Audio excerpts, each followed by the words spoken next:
Honorable Pablo M. Libuon, Honorable Teresita A. Gamposilao, Honorable Esther Marie B. Tongson, Honorable Jacinto B. Castillo,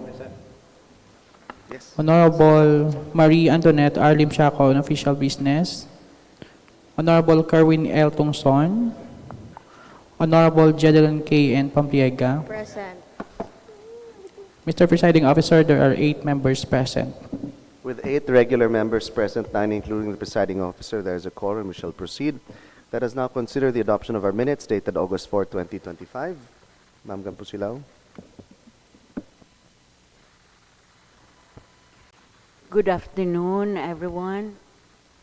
Actually, I have corrected already the minutes. But your copy is not yet corrected. I have here the corrected one, and the minutes which I corrected because there is a problem with the printer. Okay, no problem. So It's okay. excuse na lang ana yung No aton problem. nga ano. We will accept all the corrections of Ma'am Corrections, Gamposilao as always. Okay na. That's good. Sige. Sige. Motion to adopt our minutes as amended. Okay, any objections? None. Minutes are adopted. Sige. So, we will now proceed to, unless there are privileged speeches. If there are no privileged, go ahead.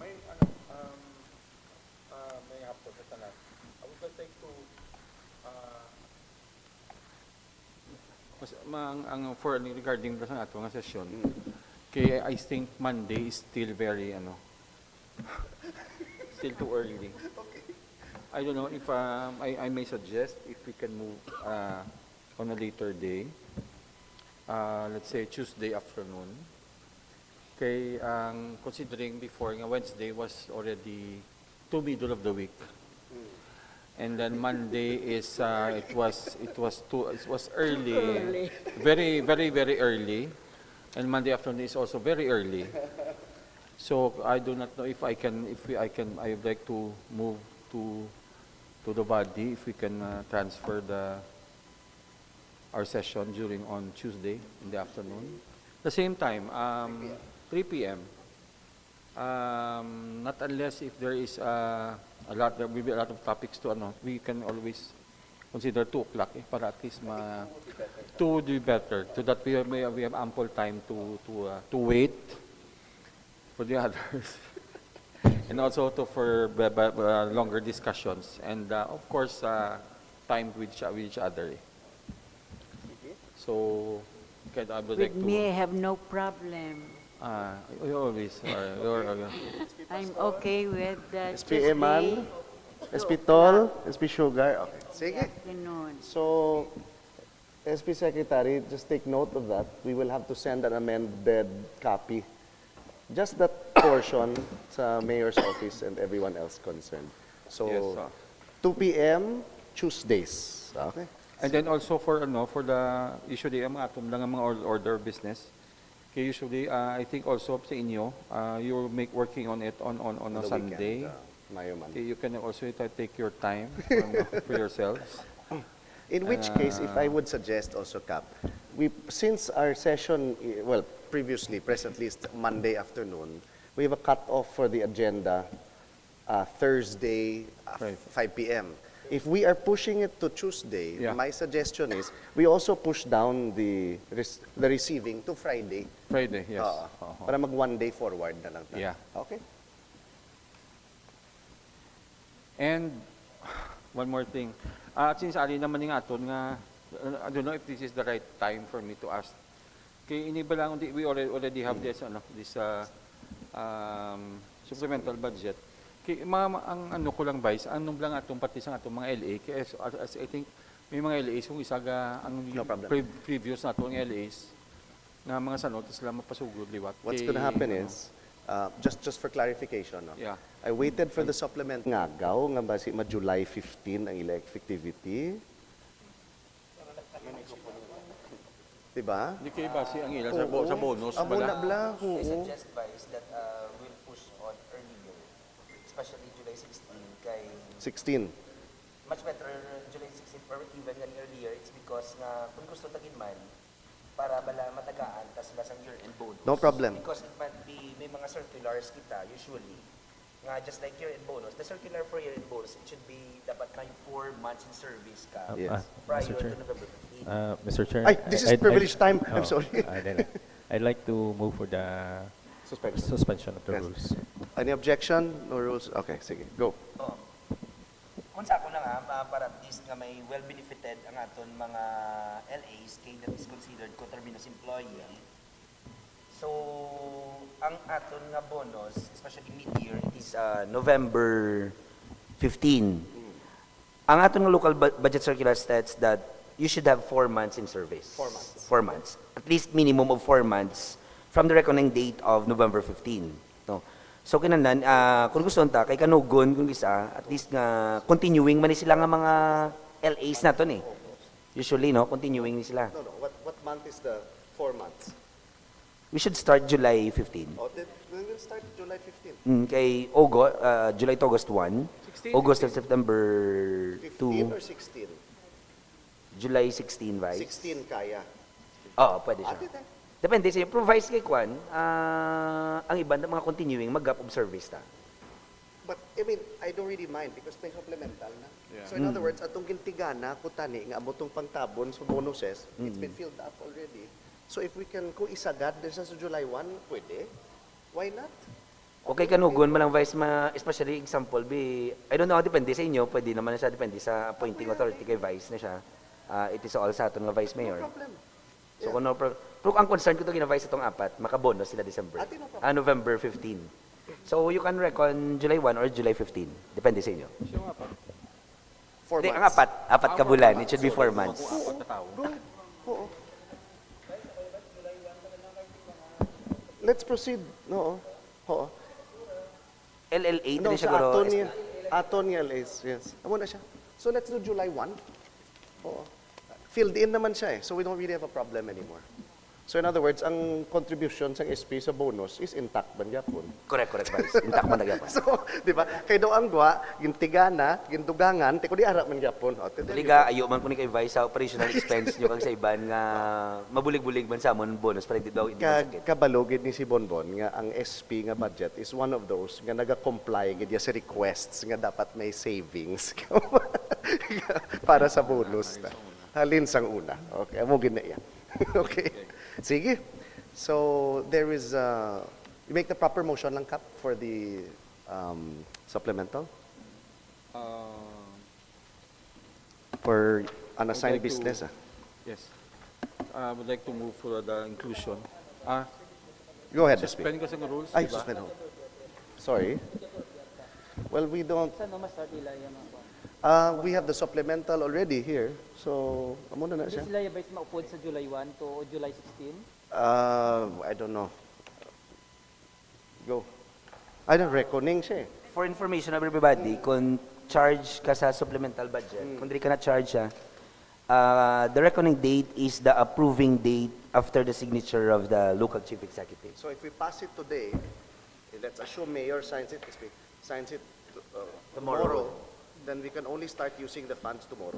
Yes, upon the approval of the supplemental budget. So hindi siya ma-backtrack. Pero as far as the co-terminus employees, wala yung problema. Because shifting funds lang yan mo. Amo na siya. Existing na siya, gindugangan lang. Giyo-giyo talaga. Okay? Go ahead. Hindi lang. Pero kung ato kayo na-charge sa annual budget, wala tayo problema. Yes. Wala tayo problema. Yeah. Sige. Motion to resume the rules, Gili Anay. We'd like to acknowledge, of course, SP Ricky is with us this afternoon. Motion to resume the rules, SP Pabs. Motion to resume. Any objections? None. Rules are resumed. Go ahead, Cap. Okay. I would like to include this, the supplemental budget for the order of business. Okay. Okay, thank you. There's a motion. Any objections? None. It will be included in our unassigned business for this afternoon. Let's proceed to reference of business, item 13.1. Request for the option of a resolution authorizing the city mayor to sign and enter into a contract relative to the hiring of professional services effective August 16, 2025 to December 31, 2025, chargeable to OVM and OSP with the following names. Go ahead, SP Castro.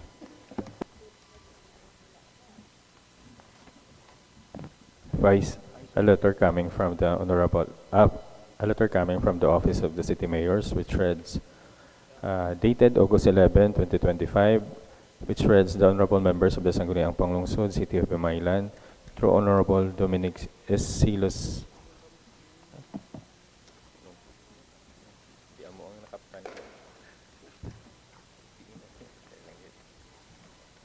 Vice.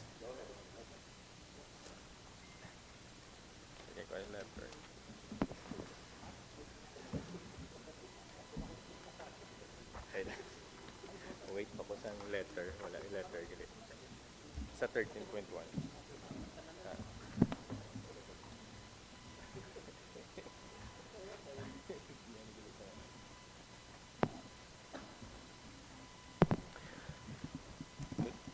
A letter coming from the Office of the City Mayor dated August 6, 2025, which reads, the Honorable Members of the Sangguniang Panlungsod, Himamaylan City, through Honorable Justin Dominic S. Gatuslao, Vice Mayor, Presiding Officers, Gentlemen, Madams, the undersigned respectfully endorses to the Honorable Sangguniang Panlungsod the hereto attached individuals, contract of professional services by in between the City of Himamaylan and the following. Number 1, Alessa T. Bilarmino, August 16 to 2025 to November 15, 2025. Jeric Domain G. Mabag, August 16, 2025 to November 15, 2025. Jason B. Gaudia, August 16, 2025, November 15, 2025.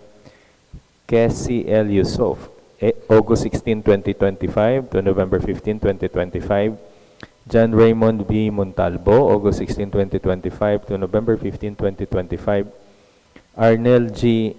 Inardicido, August 16, 2025 to December 31, 2025, who are being hired to perform various tasks and functions chargeable under the Office of the Vice Mayor, Professional Services, and Office of the Sangguniang Panlungsod, other professional services, and hereby request that a resolution be passed by the honorable body authorizing the undersigned to sign the said contracts on behalf of the city.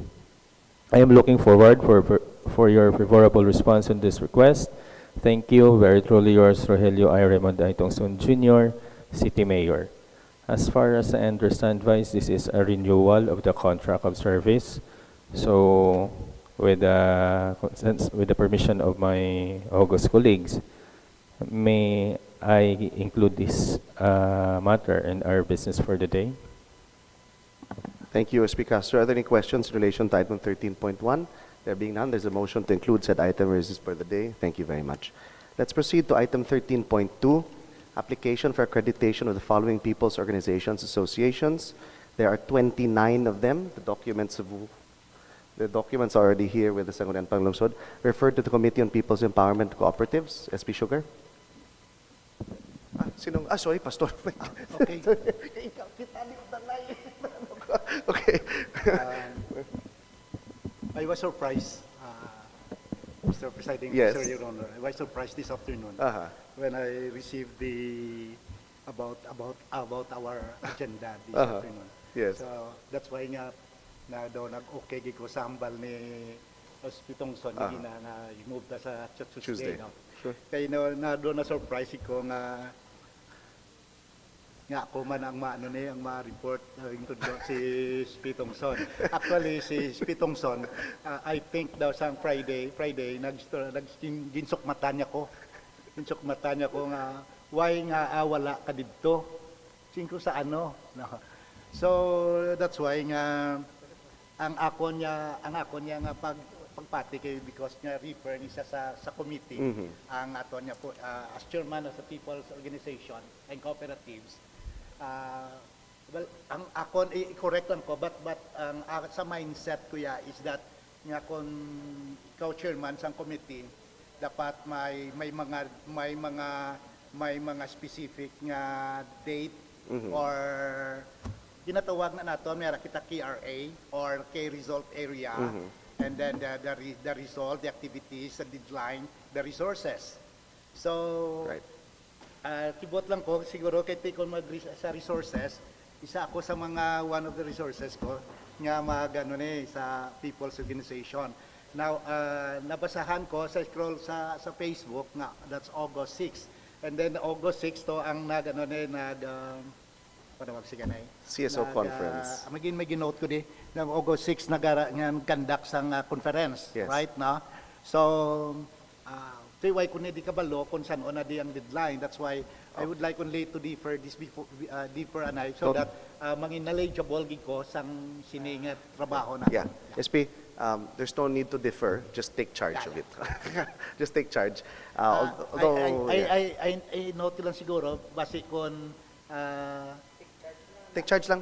Take charge lang. Yeah. What I mean basi normal bala siya nga sang last nga council nga okay lang na iya nga hindi bala ma-inform ang chairman.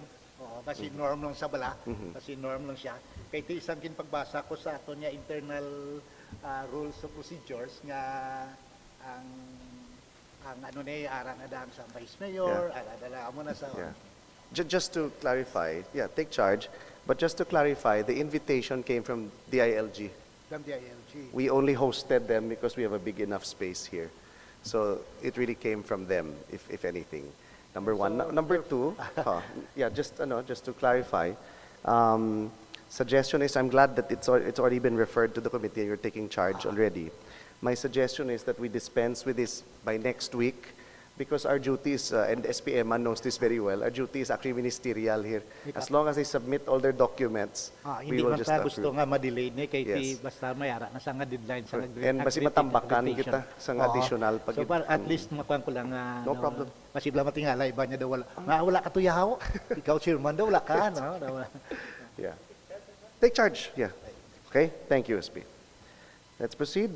Item 13.3, request for the adoption of a resolution authorizing the city mayor to sign the memorandum of agreement to be executed by and between the provincial government of Negros Occidental and the city government of Himamaylan relative to the establishment of a partnership and referral system between the city health office and the Governor Valeriano M. Gatoslau Memorial Hospital. Health? Who is health? Vice Chair. Vice Chair? SP Sugar, go ahead. Vice, on behalf kay SP Juice, I have here a letter from our Honorable Mayor Raymond I. Tongson Jr., dated August 7, 2025. The Honorable Members, Sangguniang Panlungsod, Himamaylan City, through Honorable Justin Dominic S. Gatoslao, Vice Mayor, Presiding Officer, Gentlemen, Madam, the undersigned respectfully endorses to the Honorable Sangguniang Panlungsod here to attach draft memorandum of agreement by and between the provincial government of Negros Occidental and the city of government of Himamaylan relative to the establishment of a partnership and a referral system between the city health office and the Governor Valeriano M. Gatoslau Memorial Hospital, and hereby request that a resolution to be passed by the honorable body authorizing the undersigned to sign the said memorandum of agreement in behalf of the city. I am looking forward for your favorable response on this request. Thank you, virtually yours, Rogelio Raymond I. Tongson Jr., City Mayor. In line with the request of the City Mayor for the approval of the memorandum of agreement between the LGU of Himamaylan and the provincial government of Negros Occidental, I am appealing for the approval of this item since this MOA is requirement for the accreditation of our city primary care facility, which is scheduled for inspection before the end of August 2025. Attached herewith is a copy of the draft MOA, and the original copy will be submitted to the Office of the Sangguniang Panlungsod after it has been signed by the governor. To my fellow councilors, if there are no questions regarding the MOA, I move for the inclusion of this item in the agenda proper for its approval. Thank you. Any questions in relation to 13.3? Okay. It's really just a partnership agreement if you go through it actually. And then ang rates na nakabutang are already rates that are being charged by the hospital already. So this is primarily benefiting our primary health unit because we need their accreditation. So, sige. Let's proceed. Item 14.1, verified answer of the respondents, Barangay Captain Benji Titan and Kagawad Ramel Tan of Barangay Aguisan, Himamaylan City in relation to SP Administrative Case number 2025-01. Committee on Laws, SP Castro.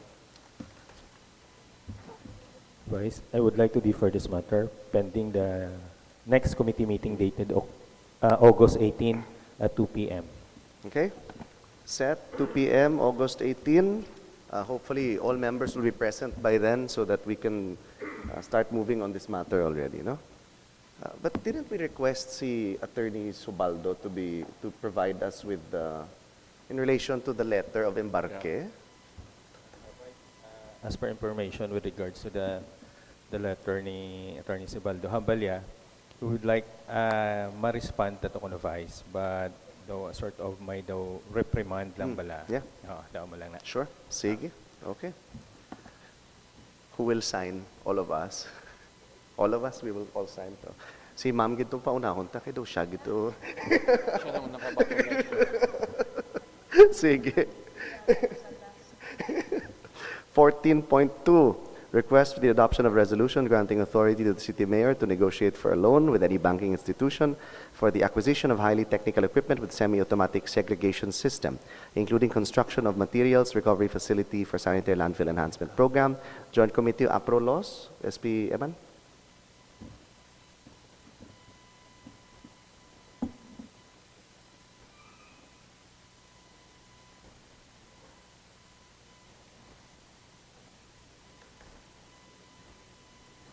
By the Joint Committee of Appropriation and Committee on Laws, or shall we butanta by the Committee of the Whole na lang, Vice? Committee of the whole na lang is pito. Makes sense? Okay. Date of committee meeting, August 7, 2025 at 10 a.m. Venue, SP Session Hall, subject resolution granting authority to the city mayor to negotiate for loan for sanitary landfill enhancement program. Information. The city mayor sent a letter dated June 4, 2025 to the Honorable Sangguniang Panlungsod, the passage of a resolution authorizing the city mayor to negotiate for the loan with any banking institution for the acquisition of highly technical equipment with semi-automatic segregation system, including construction of materials recovery facility for sanitary landfill enhancement programs. The committee pre-reviewed the submitted documents and the presentation during the meeting and suggested property fencing, solar light installation, a covered court for the venue when conducting symposium, and also required to submit a feasibility study before the approval of the said request. The August body will also attend an educational tour which will be held in Balanga, Bataan, in Subic, Zambales on dates August 14 to 16, 2025. Recommendation: the Committee on Land Use, Housing and Settlement move to lay this measure on the table pending the submission of the feasibility studies. So, Vice, in the agenda proper, I move to lay this measure on the table pending the submission of the feasibility studies. Any questions? Any objections to the motion to lay this on the table? Said item is laid on the table. Thank you. Let's proceed. 14.3, proposed ordinance establishing transparency measures in the utilization of Special Education Fund of the City of Himamaylan. Committee on Education, Ma'am Gampusilao. City of Himamaylan, Office of the Sangguniang Panlungsod, Committee Report, Committee on Education, date of the committee meeting, August 7, 2025 at 10 o'clock in the morning. Venue, SP Session Hall. Subject, ordinance is institutionalizing transparency mechanisms in the utilization of the Special Education Fund of the City of Himamaylan. Information. A committee meeting was conducted on August 7, 2025 at 10 o'clock in the morning at the Sangguniang Panlungsod Session Hall to deliberate on the proposed ordinance entitled An Ordinance Institutionalizing Transparency Mechanisms in the Utilization of the Special Education Fund of the City of Himamaylan. This measure aims to reinforce transparency, accountability, and participatory governance in the management and disbursement of the Special Education Fund, which is crucial in supporting public basic education in the city. Findings. After the careful deliberation, the committee makes the following findings. The proposed ordinance is necessary and urgent, especially in addressing concerns over opaque fund disbursements in previous years. There is a need for clear structure and reporting mechanisms to ensure proper use of special education fund aligned with education needs. Adding a transparent budget breakdown and an official menu of allowable expenses will help ensure consistency, prevent misuse, and simplify public monitoring. Pursuant to the provisions of Anti-Red Tape Act, ARTA law, the ordinance should also prescribe a definite and reasonable period within which concerned offices must respond to requests or inquiries related to the Special Education Fund. This will ensure both application of and compliance with ARTA's provisions for prompt, efficient, and transparent public service delivery. The ordinance should mandate the posting of special education fund disbursement reports on bulletin boards located in strategic and accessible areas. This measure will ensure that stakeholders, including parents, educators, and the general public, are informed about the allocation and utilization of the SEF, thereby promoting transparency and accountability. Recommendations. The committee recommends the enactment of this proposed ordinance. Concurred by the members, Honorable Esther Marie Tongson, Honorable Julian Vasquez, Honorable Jacinto Castillo, Vice Chair, Honorable Pablo Libuon, and the Chairperson, yours truly. Thank you, ma'am. What is the pleasure? Are we moving for the second reading? This is the first reading. No, with committee report already, ma'am. Committee Yes. report. So we will move for the second reading Second reading, if it's okay? in In the next session. Okay? Sige. So that everybody has a copy of the ordinance also. Sige. Thank you very much, Ma'am Terry. Let's proceed.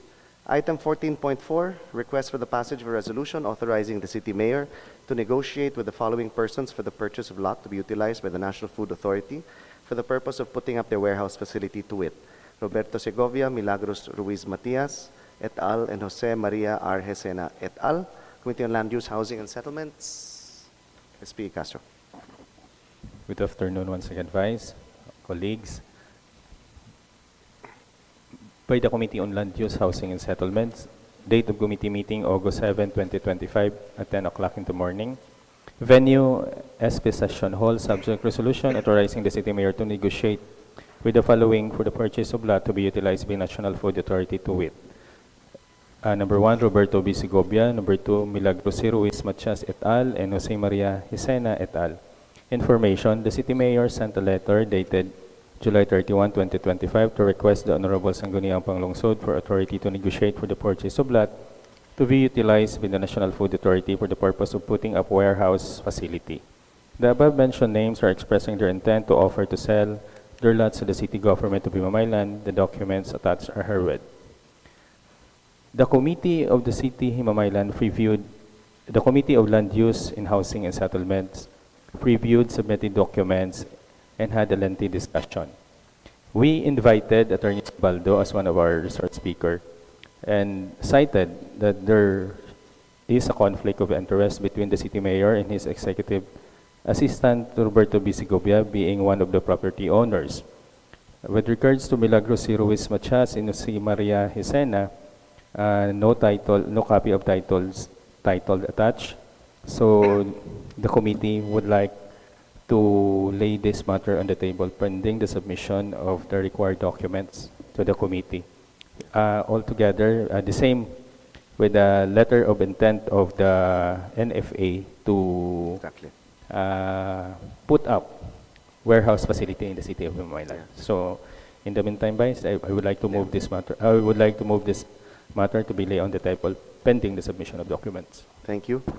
SP Castro, can we just make sure that because the document that they provided in relation to NFA was just the schematic, whatever, there was no mention at all of what the NFA planned to do, what they, di ba? So it would be good that we have a letter of intent.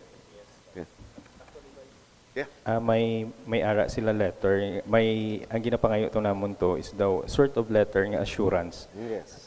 coming from the Correct. NFA. That was the missing. SP Ricky. Vice, ning parte sa duta man purchase ta Vice.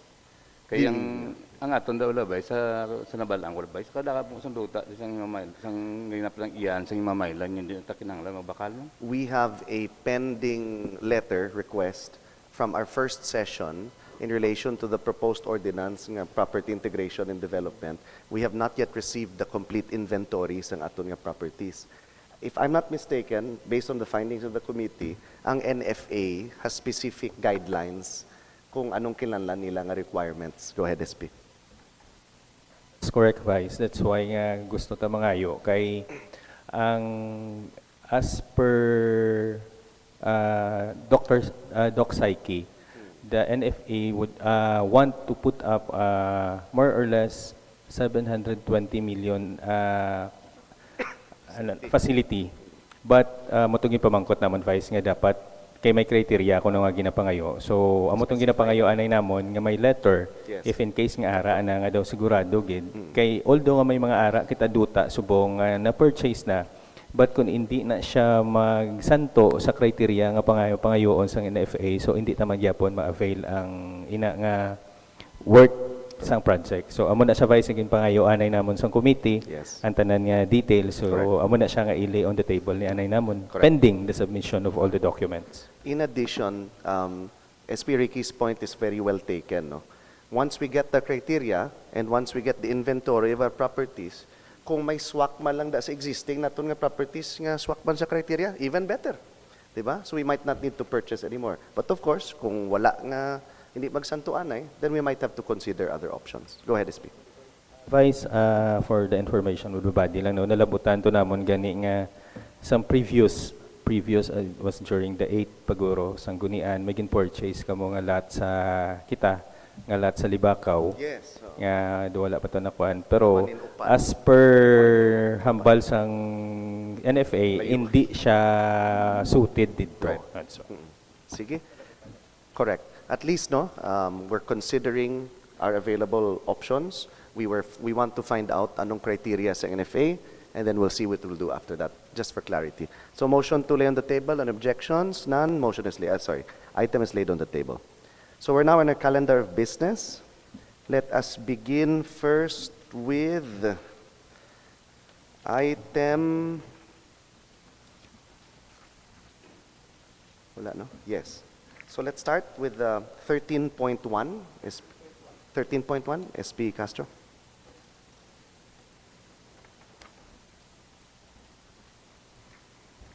I move to pass a resolution granting authority to the city mayor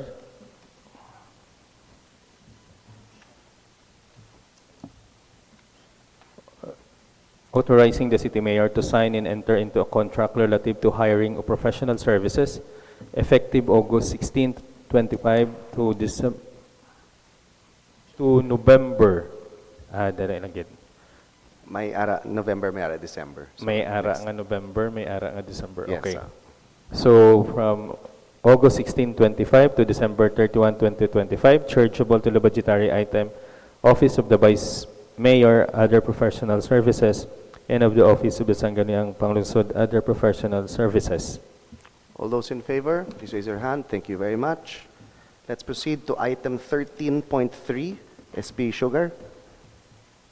I move for the adoption of a resolution authorizing the city mayor to sign the memorandum of agreement to be executed by and between the provincial government of Negros Occidental and the city government of Himamaylan relative to the establishment of a partnership and referral system between the city health office and the Governor Valeriano M. Gatuslami Memorial Hospital. All those in favor, please raise your right hands. Passed unanimously. Let's proceed to supplemental budget. Cap.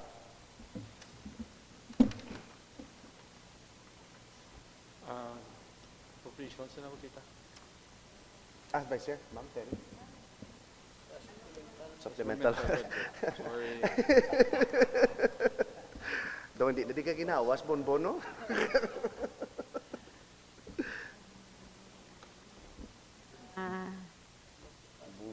I move to pass a resolution. Ordinance. I move to pass an ordinance.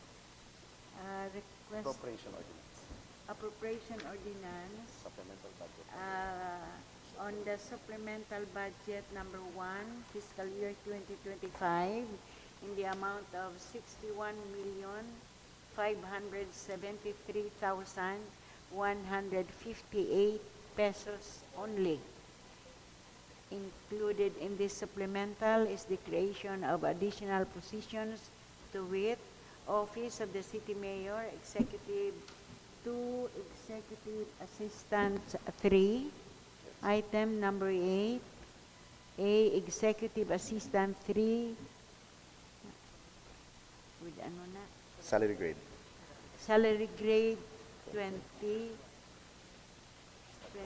by 1? Step 1. Step 1. Okay. And item number 8B, Executive Assistant 3 with salary grade 20, Step 1. Okay. All those in favor, please raise your right hands. Passed unanimously. We had, okay na? Bon, makaginawa ka na? Last Saturday, there was an unfortunate accident. One of our former employees in the Sanggunian tragically passed away.